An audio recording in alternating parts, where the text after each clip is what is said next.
So, I just want to state before I get into this video, I started a new channel called Collectibles Inc. Yeah, I called it Board Games Inc. because I kind of wanted to unbox just board games, but I realized my collecting videos have not done super well. So it's time I make a third channel just to move all that stuff over there, so the people want to watch that can still have it, because I still enjoy making that content. It's just like I can't just pump it out as much as I used to, because number one, I'm just really busy. I have a lot of crap going on behind the scenes that I don't even want to discuss. But it's like I don't have the time, and so videos might be few and far between. From now on, I still want to get into the schedule. Have one review up each Monday, each Thursday, and then whenever it comes out in Disney Plus or Netflix during the week. I'm gonna stop doing the Netflix stuff as much though, because Netflix is getting to the point where they're just releasing garbage after garbage, and I'm tired of ingesting into that garbage to make a review that's gonna get views, but like I don't enjoy making it, and I go into these things like, yeah, that looks like crap, and then I go out of it being like, yeah, that was crap. So it's like, do I want to keep doing that? I want to get back to doing things I'm passionate about. So without further ado, let's get into what I've been watching. The first film I watched here, Full Metal Jacket. This is a Stanley Kubrick film. Stanley Kubrick, director of Shining, 2001: A Space Odyssey. One of the greatest directors of all time. This is one of those directors that most people who love film unanimously agree that he's one of the greatest directors of all time. I if I okay, so I haven't seen every Kubrick movie. Some of them I'm just frankly just not prepared to watch. I haven't seen like the major ones like A Clockwork Orange. I haven't seen The Shining. I need to. Uh, I haven't seen a bunch of his films. Out of the films I've seen Doctor Strange Love, How I Learned to Stop Worrying and Love the Bomb. Fantastic movie. Uh, I've seen Paths of Glory, which is fantastic. I've seen 2001: A Space Odyssey. I think there was another one I'm forgetting, but now I've seen this one. This was just released on 4K. This is a steelbook. This film is awful in a lot of words. And I don't mean like it's a terrible film. It's just not a film I'm going to be like, yeah, I want to watch it. Because this movie is a war movie about, and it's not even really a war movie. It's a movie set during Vietnam, but it's not a war movie in a sense. Because it's not about the war, it's about what violence does to people, and kind of what these people become because of they're kind of being brainwashed into believing that they're that they love to kill. Killing is good. You're nothing if you don't have a gun to kill. Just kind of this disturbing, psychological, interesting idea with that, and what's explored through that. And the film is beautifully directed, incredibly well shot. The cinematography in every Stanley Kubrick film, for the most part, is absolutely incredible. Oh, you know what, that other film I was forgetting I watched? It's Barry Lyndon. That fantastic movie. I need to get that Criterion. But it's one of the best films ever made. I think this film. It's such a great film because if someone tells you that violence in media is a like that, it's to desensitize you or to make you okay with violence towards others, show them this film and you go, no, because this film is about how messed up it is, that type of violence. And you watch it and you're going, ooh, that violence. Oh, some of the words they say, some the way, the language. He says all these just messed up stuff to these people, and you're like, oh, that is uncomfortable. But that's how you're supposed to feel. It's not. You're not supposed to feel comfortable while watching this movie. It is a constantly uncomfortable film, and I think that's a fantastic feeling because it's a film that's challenging and kind of makes you think about what you're watching, kind of what that means. Um, it's it's a very powerful movie. It has a lot to say, and I'm still thinking about the film like 3 or 4 days after I watched this film. I'm still like thinking about, okay, so with this line of dialogue, what would happen if this element was changed? I'm thinking about all these things, and I'm thinking about all these different things. It's really hard. Stanley Kubrick movies are so good that you cannot describe them in words. Like you can say, "Hey, this is a great film," because they are. There's lots of great aspects about them. You can point out like direction, cinematography, performances, all that. But his films aren't just films. They have themes. They have meanings, and there's a meaning behind everything he does in the film. And like 2001, someone might look at that and go, it's boring. But to me, that's like one of the best films ever made because I'll sit there and watch it and I'll look at all these crazy visuals and I have no idea what it means. But just, he's saying something that I'm like trying to figure out and decipher. And you can look into his films so much deeper. You don't have to. Some of his films, like 2001, of course, require that. But they're also just really thought-provoking, interesting films that say a lot and they're powerful. And I think having a film that makes you think after the film is over is powerful. I think it's important that more films employ that because it's like a lot of films today I'll watch and I'll be like, yeah, that was fun, and then I thought it was better than it was when I get out of the theater, and then I rewatch it at home. And I'm like, yeah, that movie sucked, or just, well, not so much sucked, but just was like, eh. And I'm watching it, going, why did I like this? Is it just the fun of seeing a movie in the theater, right? The experience. It didn't give me much to think about. Or some films I don't even rewatch after the theater. A lot of the Marvel movies, Spider-Man Homecoming, Doctor Strange. I haven't seen these movies since the year they came out. I have not seen Captain America Civil War since the year it came out. Like, they don't make me think. They're not challenging. They're not interesting. So I don't want to watch them, and they're boring to me. Some people might be like, well, I just want fun entertainment in the movies. Cool if you want that. That's fine. Like, there's nothing wrong with that. But for me, I want films that, they can show me something and make me go, oof, that's horrible. And then make me think about the effects these type of things have on people and different stuff. It's really a fascinating topic. I feel like I just recorded a whole review for this movie, but it's not a review for this movie. So I have this best of '90s collection. It's got The Matrix, Dumber and Dumber, Shawshank Redemption. I've actually never seen Shawshank Redemption. I should watch that. Friday Director's Cut. Never seen that. The Mask. I love The Mask. Goodfellas. Believe it or not, never seen Goodfellas. I kind of need to. Austin Power, International Man of Mystery, Wedding Singer, Rush Hour, and Unforgiven. I bought this at a yard sale for like $2. And, I own some of these movies. Like, I own the entire Austin Powers trilogy. I own, like, the Matrix trilogy. Stuff like that. But the rest of these films, I didn't own. I need to get the Rush Hour trilogy.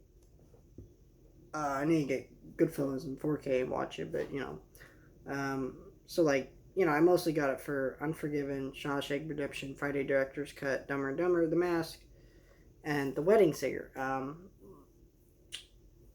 I love Mask, Dumber and Dumber, and The Wedding Singer. I've made my feelings on Adam Sandler quite clear. If you've seen my, I think it was on Kabam Studios, I made a video where it's like things I'll never review, and Adam Sandler movies were at the top of that list. Because I hate him as like I don't know him as a person, right? So I can't say, man, I hate you as a person. But he is a person who he's kind of, let's just say, not a person I like. Because he will make a movie where he gets to go on vacation with his buddies. Like he'll go, hey, let's film a movie in this water park or whatever, and then he goes, oh, that means him and his buddies get a vacation. You know what I mean? Because they pay for it to film it there. Adam Sandler's rich. Okay.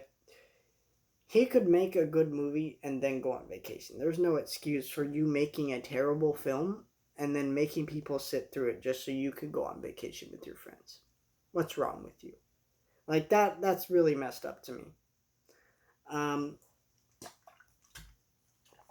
It's a genius move, but that doesn't mean it's like a good one, right? Disney live action remakes of animated films are a brilliant move. They make money, right? That Lion King remake, awful movie, makes $1 billion, but it doesn't change the fact that it's still awful. You know what I mean? And that's the way I feel about it. And then also, he's so good of an actor. Uncut Gems, stuff like that. Fantastic actor. And he just goes back to the same old garbage. And it's like, I don't want to support you. I don't want to watch your movies because you piss me off. You seem like kind of a douchey guy, I don't want to deal with you. Like, I don't know Adam Sandler. Maybe he's a nice guy. I've heard he's a really nice guy, but like, you know what I mean? I just feel like you're an actor who could be doing better. You're tricking people into watching your garbage movies, and yeah, and it's not to say like all of his comedies are unfunny, because of course they're not. I mean, I'm literally about to talk about one I actually like. I like Waterboy, Happy Gilmore, and Billy Madison. I think they're all right. What was the other one I was gonna say? Oh, Big Daddy. Um, there was another one. I can't think of it. But The Wedding Singer, I don't think is a very funny movie, though. I think this is just kind of a really fantastic romantic movie. Because it's, who does it star?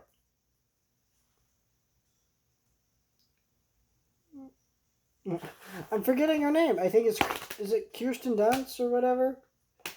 I can't remember.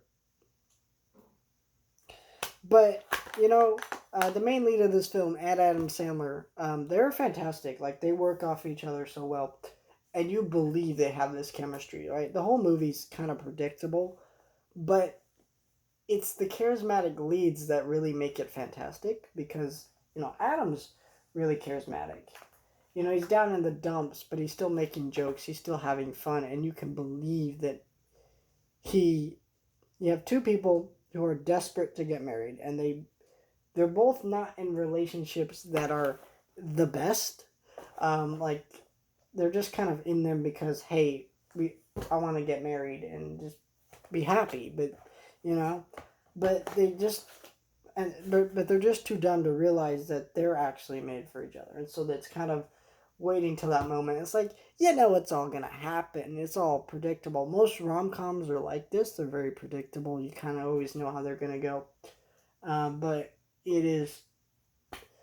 number one, you got this fantastic soundtrack of just 90s and 80s hits. One of the best movie soundtracks of all time. Just so good. And a lot of it is, just the charismatic leads. You're laughing.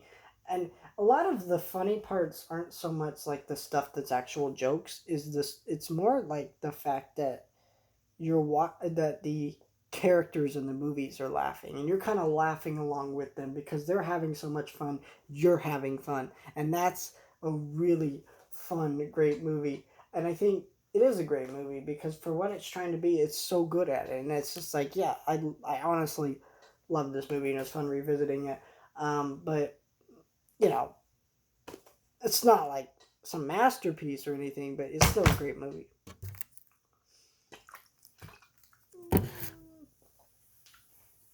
So I finished all of Inuyasha season 1. I think I mentioned that in another video, but I'll mention it again.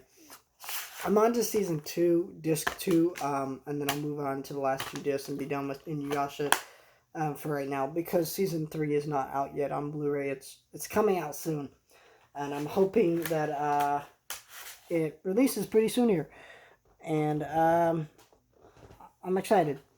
But I will definitely be picking that up when it comes out. But I'm really enjoying the show. It's great. It's a very cheesy show, but I think what makes it more interesting is kind of the unique vibe of the demons and stuff, and that's what makes it engaging. And so you're having fun with that aspect. So when the cheesier stuff comes in, it's kind of like they're playing around with it and they're having fun with it. So you kind of have fun with it, and I enjoy that aspect of the show. I will say that Rebel Taxi did a great video on Fraggle Rock, and watch it. It's fantastic. One of the best videos I've ever seen done about the show, covering its production and all that different stuff. So informative. A lot of stuff I didn't even know in there. So I watched disc 6, and I'm on to disc 8 now. So basically I have 8, 9, 10, 11, 12. So what is that, like? I think it's like 6 discs. No, it's 4 disc left, and then I'm finished with the series. So probably in the next, probably by Wednesday, I will have finished all of Fraggle Rock. Or not all of Fraggle Rock, all of Inuyasha, and I'll move on to watching another show, which will probably be Friends, because I've been meaning to revisit that. And when I've finished Fraggle Rock, I'll probably be watching Ninja Turtles and that side by side each other, and then I'll move on to probably Thundercats, A-Team, or something like that. I haven't decided yet what I'm gonna go through, but yeah, great show. Really love revisiting it. I'm thinking about doing a review, honestly, of Fraggle Rock, because it's so freaking good. Honestly, I don't know. I'm thinking about it. Let me know if you want to see that. Be on my main channel, Clam Studios. If I do. And yeah, absolutely love Fraggle Rock. This is what's nice is this has the animated series, so I'm gonna go through that too all at the same time, which is great. So I don't have to go like buy this set, then go track down the animated series. No, they're all bundled together in this beautiful package. It's great. And $40. Like, I remember when the DVDs, like individual seasons, were $40 a piece. Like that was a thing. And like, think about it. You're getting this little cool thing that you can take pictures with. You're getting like this booklet with like all 12 different discs of the series. It's got production photos. You read about like the puppeteers and the characters and stuff. Like, look at that.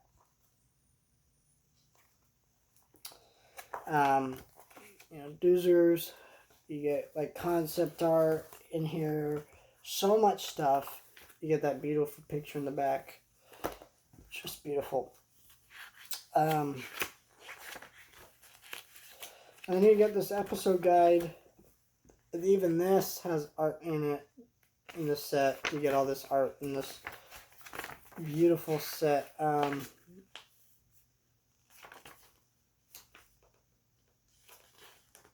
Just beautiful.